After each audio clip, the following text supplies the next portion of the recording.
niet zoveel bezig met muziek, omdat ik door een vrij emotionele, confronterende situatie gaan ben. Ben ik daar alleen in? Van muziek? Van confronterende, emotionele dingen doorgaan.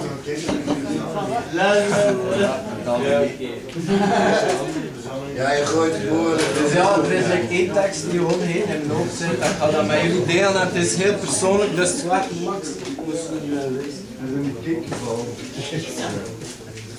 Ik zou graag iets vertellen aan jullie, maar ik weet niet precies hoe dat ik het moet verwoorden. Al bij al ben ik tolerant en er zijn niet zoveel dingen dat ik me aan stoor.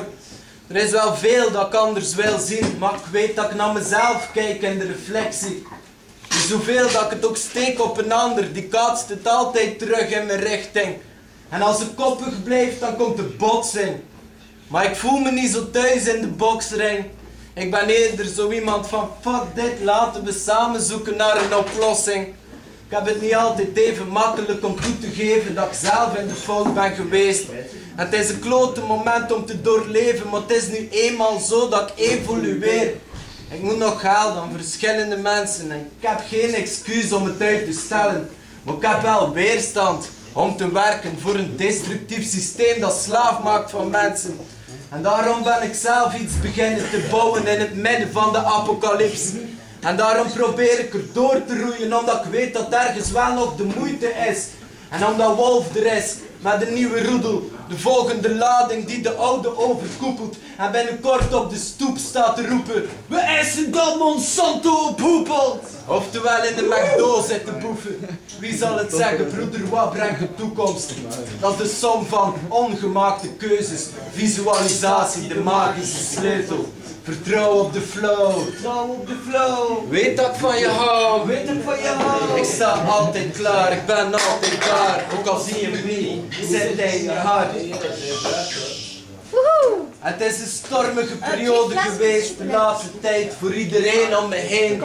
Alles komt op de oppervlakte drijven om te bewijzen. Ik kan er niet meer omheen.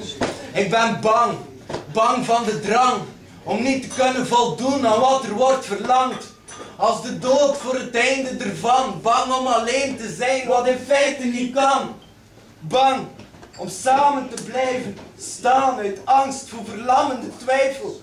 Paradoxaal genoeg is nu net die angst die ons helpt onszelf te bevrijden. En de ontmoeting is niet te vermijden. Ik weiger dus niet om in de spiegel te kijken. En de tijd lijkt voorbij me te drijven, dus het heeft geen nut om me er vast in te bijten. Ik heb dankbaarheid en spijt tegelijk dat de feiten er eindelijk zijn. Neem het aan, de weg tussen psychotische gek en bewuste shamaan is een fijne lijn. Alweer verdronken in de hemelsfeer, beter connecteer ik met de atmosfeer. Het is in het bos dat ik een pauze neem. Ik buig neer voor de paddels en applaudisseer.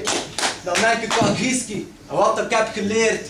En aan Ruben zijn advies, elke keer.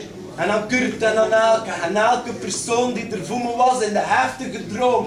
Dank u om bij me te zijn, ook al ben je er niet. Ik mis jullie, enkel fysiek. Ik geloof in een enkele ziel, dus hoe ver weg mijn plek ook mag zijn, ik ben altijd hier. Word. Dank je.